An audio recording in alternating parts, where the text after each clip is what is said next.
Good evening, everyone. Welcome back to Path to Play. It's Valentina, And Rory. and we're back this evening with a new episode to talk about how you as an athlete can level up when you're around the 14, 15, 16 age in the thick of high school and club, and you might be seeing different levels of play, different athletes' games, and I think Rory has a lot to say for that specific time period in his life.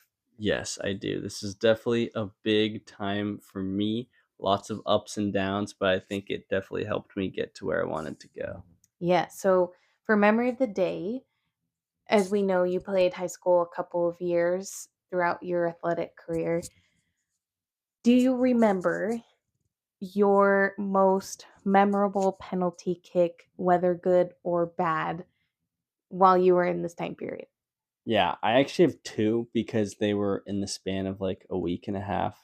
Both of them I shot to the bottom left corner. They hit the inside of the post, rolled all the way down the goal line, hit the other post, and then bounced out. Definitely painful to do that twice, Yeah. especially the second one. We were playing one of the better teams in our league, who I don't think we ever actually beat, and it was tied. We ended up tying, but that would have probably won the game. So that one hurt. So were these elimination games or what was the No, situation? they were league games, but it was like seriously in the Yeah. same week. Well, yeah, and I mean any penalty kick that you miss just sucks so bad. Even though I think penalty kicks are so hard and I never enjoyed them and I always found them to be so nerve-wracking and the pressure was on, especially in elimination games. Like everyone says it's Yeah. not your fault, but deep down you just cannot help but blame yourself. See, I never actually had an issue and I kind of liked them. Like I would say I took them for a decent amount of time and took quite a few, but for some reason in high school I went 1 for 3 and got taken off them after that, which I don't blame anyone for taking me off them. But in club, I feel like I scored like 95% of Maybe them. you just felt like you had more to lose in high Yeah, school and apparently. and you were more nervous. You know what? We all choke. We have bad moments with penalty kick and shootouts, and it just builds character. Just Yes, it builds does. character. I'll never forget some of my penalty kicks, both good and bad. So, okay, during this time period when you're playing high school, and you remind us which years you played high school. Freshman and sophomore year. Okay, nice. I played freshman, junior, and senior year, and I think these were both of our situations were for club reasons and league conflicts with Yeah. schedules and everything.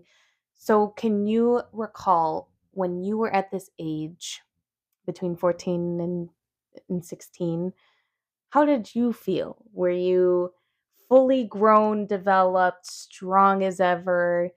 Athlete of the year caliber, or were you feeling like you were kind of right in the middle of your growing pains and a lanky adolescent trying to find his groove and rhythm and figure out how your coordination works on and off the field? Yeah, definitely the second. I was in the midst of a growth spurt.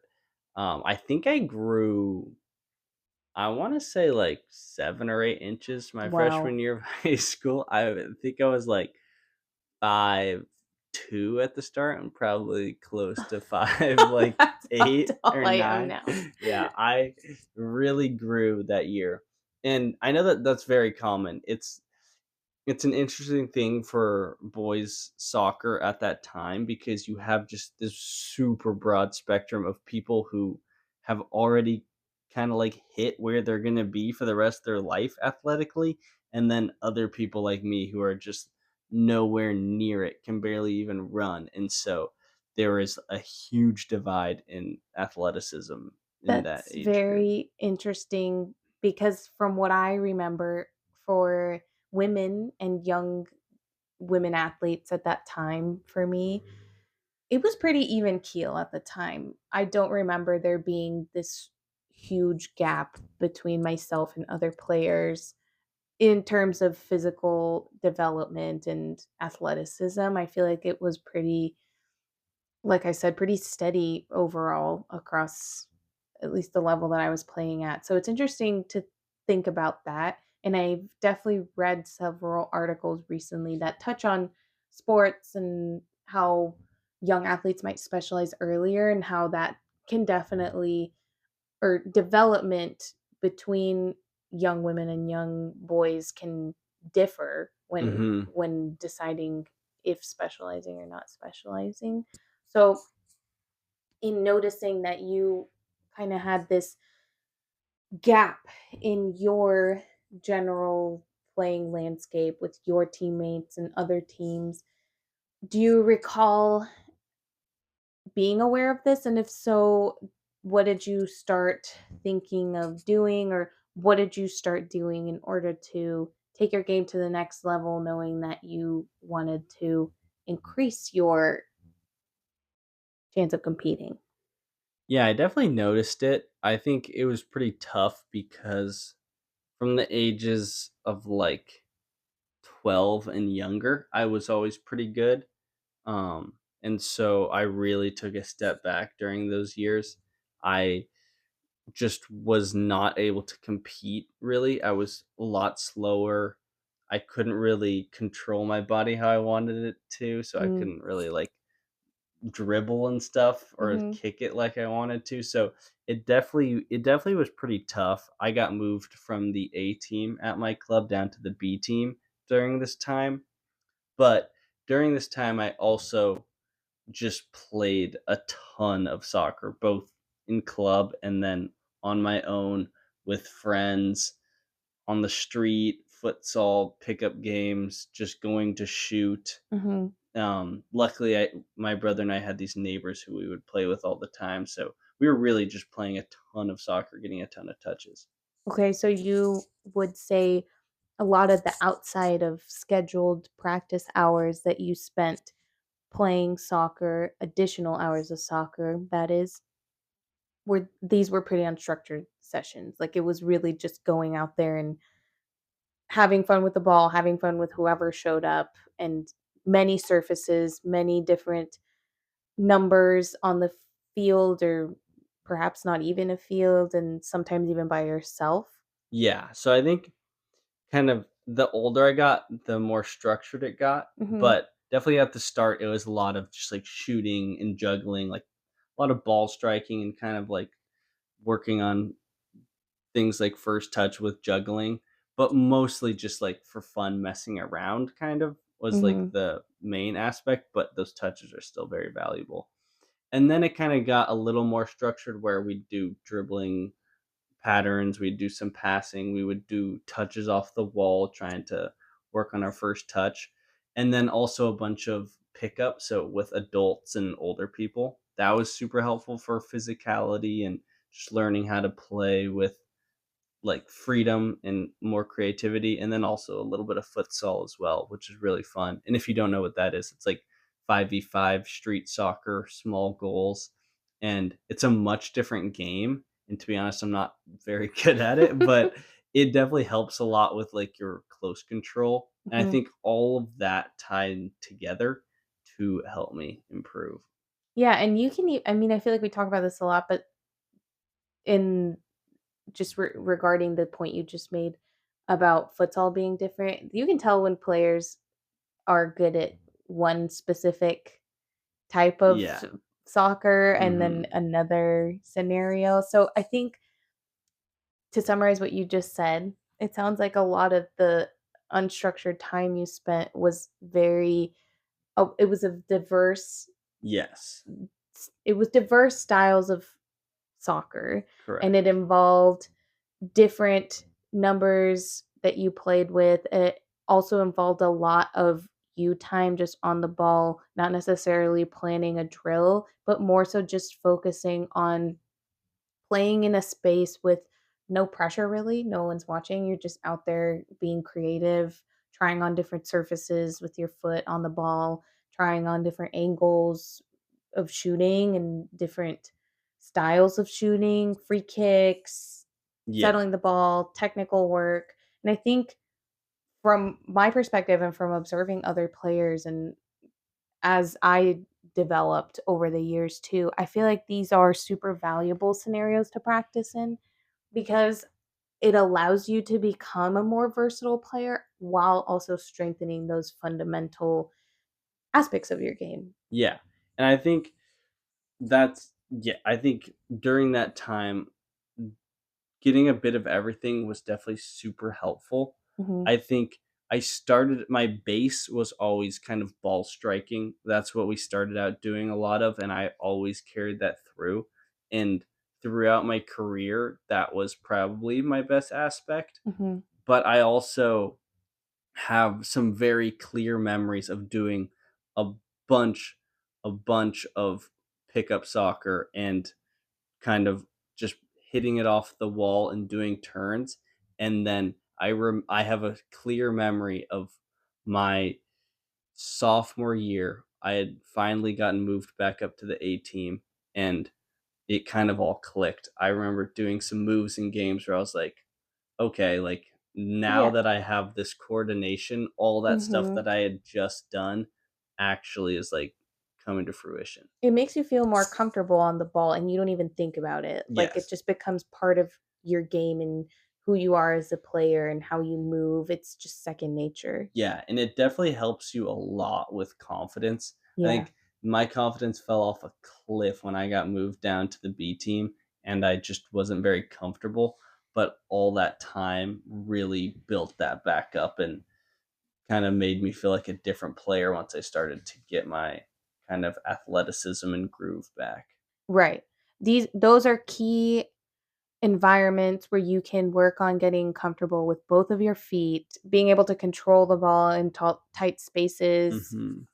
noticing and understanding the field, how you might move in different scenarios, especially if you're playing in smaller spaces with more people or less people. I think it just allows you to move differently and understand the game better, dribbling at different speeds, and varying the way that you control the ball, being creative, again, being a versatile player, and all all of this to say is just strengthening the basics of the game, which will stay with you no matter what level you play at. Yeah.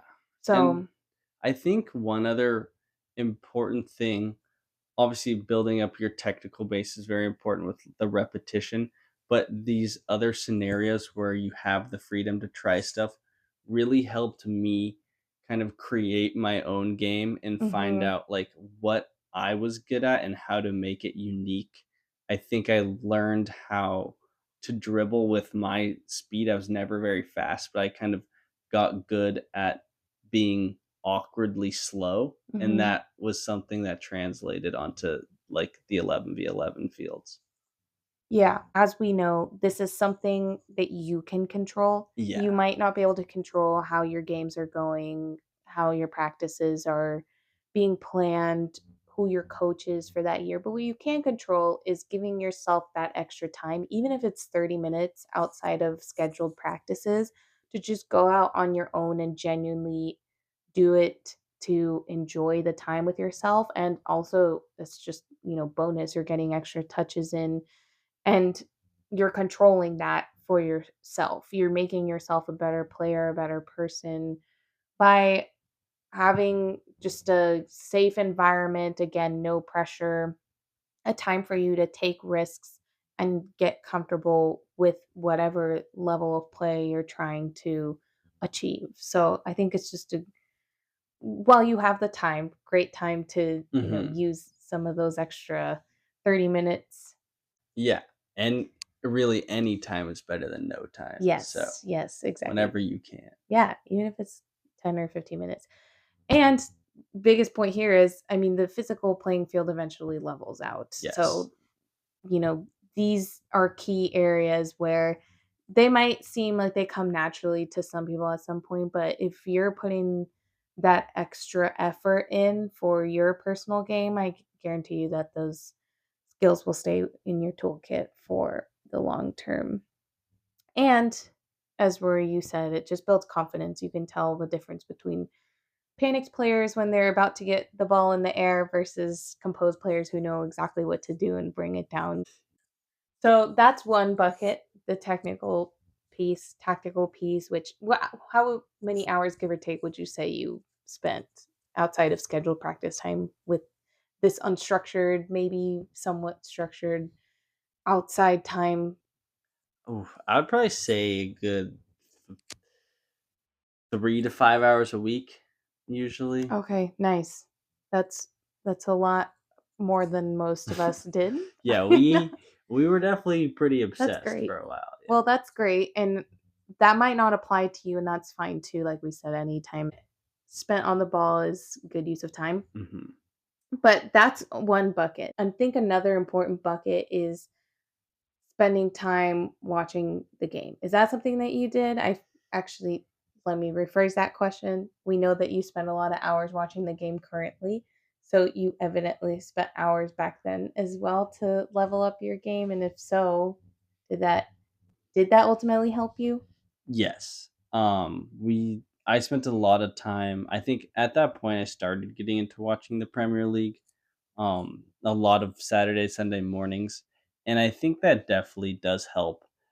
It's just it gives you a completely different perspective, which is not something you would get in any scenario when you're playing. Mhm. And it's also, if you think about it in a basic way, you're watching the best players in the world. Yeah. So watching what they do, trying to get ideas from them and just Right. pick up any sort of patterns that they are doing is just going to be super, super helpful to you. And you can see like certain elements of their game. Maybe you don't have that yet. And so you think, hey, that's obviously working very well for them. They're really good. I should try that out. I should try adding that into my game. And I think just also watching the game, which by the way is something that I did not do enough of.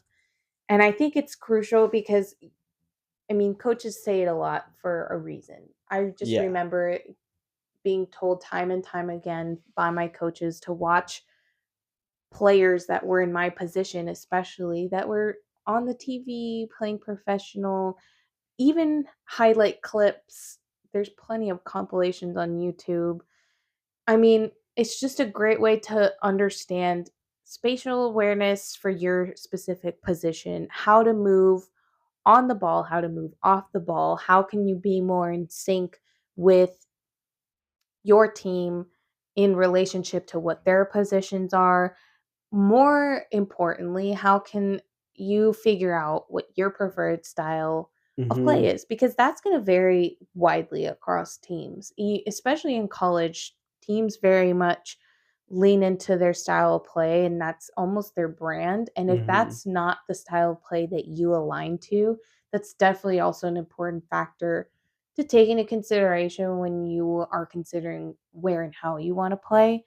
And I think these are things, like you said, that you don't really get from live games when you're in those games, but more so observation and I guess the theoretical side of the game almost, because you really are analyzing and assessing how players move and how they look up even to see where to distribute the ball and how to keep their head on a swivel and just small things like that that again watching and watching again. I mean, it's like watching someone cook. You inherently adopt their techniques and their habits of how to make things better.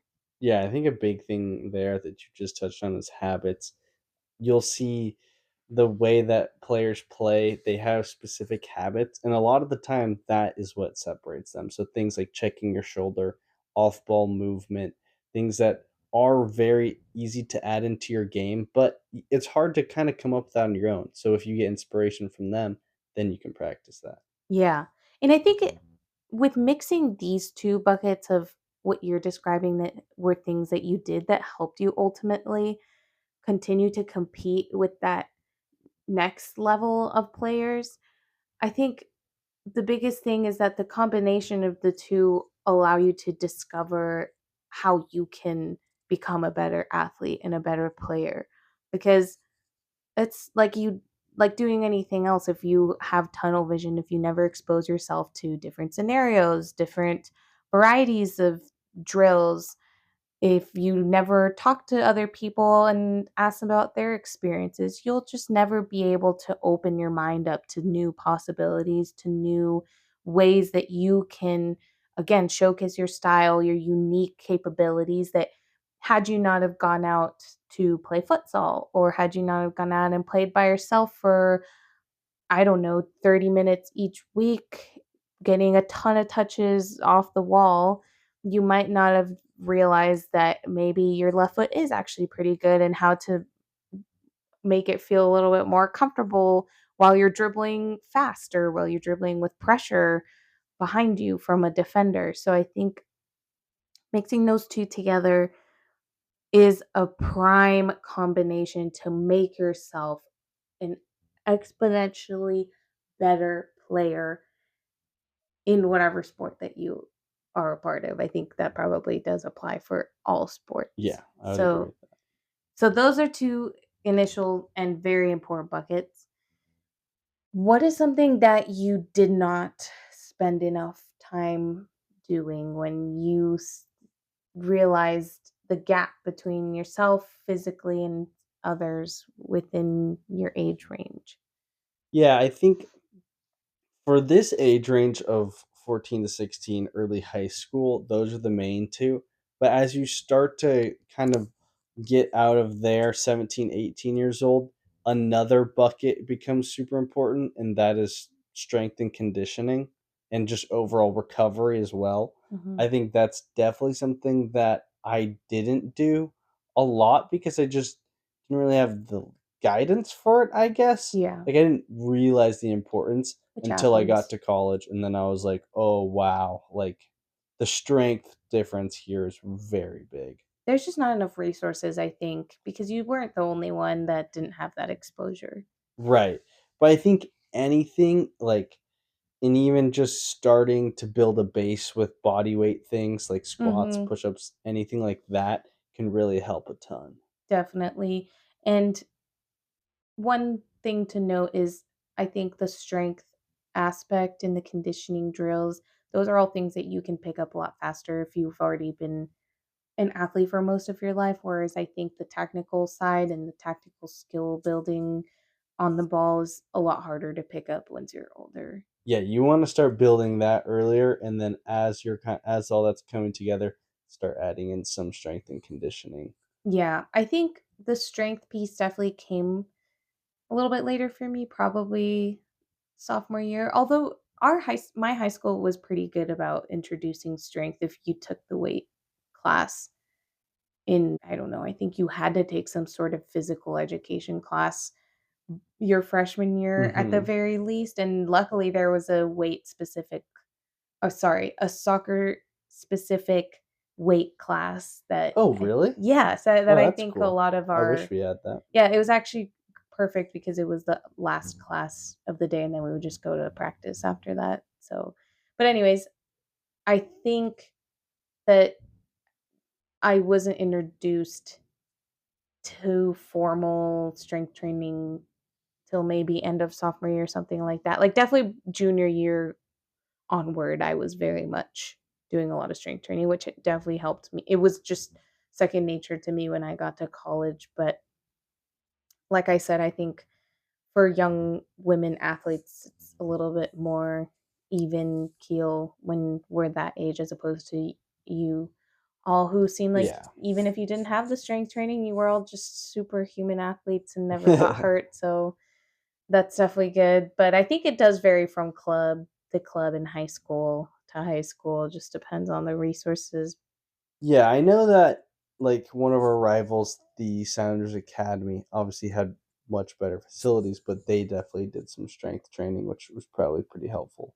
I think just in terms of building a strength base so that once you get to that next level and strength training becomes something that's like an everyday part of your schedule, it's Mhm. not as much of a shock. Plus, it helps a ton with injury prevention. Oh, yeah, for sure. But luckily back then, I mean, we were not getting the same kinds of Yeah. injury, or I don't know, most of us were hopefully not getting a lot of those annoying injuries that you get later on. So, just to recap, when you're if you are within this age range and you're feeling a little awkward and like you might not be fully inhabiting your greatest athletic self quite yet, or you resonated with Rory, I think there are certain things you can control at this time, and it's what you do outside of your formal practice schedules and how you spend that time, so that if you do feel like you're falling behind and your goal is to level up, you can focus on your game. You can certainly build those technical skills, and the buckets that we talked about, most importantly, would be the tactical side, watching the games, the theoretical side, and if you have the capacity, body weight strength is accessible to everyone. But that third bucket is definitely a bonus if you can get some of that strength in. Yeah. The everyone will kind of even out at a certain point. Mhm. Everyone finishes their growth spurt. So Mhm. once that happens, what can you have done before to put yourself in the best place? And it is totally work on your technical and tactical awareness. Really build those, build your creativity, kind of become like find the player that you really want to be and Mhm. how you can be effective, and then as everything starts to come back together, you'll be in a great place moving forward. Yes, allow yourself to flourish, be confident, watch the players you like, make it fun. I Yeah, mean, I think when you observe other players and you see the ones that are just fluid on the field, no second thoughts, that's the kind of player that is a well rounded athlete who has spent time in those three buckets. 100% agree. All right, everyone, that's all the time we have for today. Hopefully, this was helpful. We do miss our high school days, even though they could have been awkward sometimes and lots of growing pains for some of us. But as always, send in any feedback that you might have, any questions, and hopefully, you'll stick with us for next week. Yeah, and if there are any things that you guys want, any resources or ideas for what kind of drills or what kind of clips, videos, games you should be watching, totally reach out. We can provide some of those. Yes, Rory has a very extensive archive of YouTube links and people to watch. So those will be on our website. Definitely keep an eye out. But yeah, as always, reach out. Thank you for listening. We hope to see you next week. Thank you.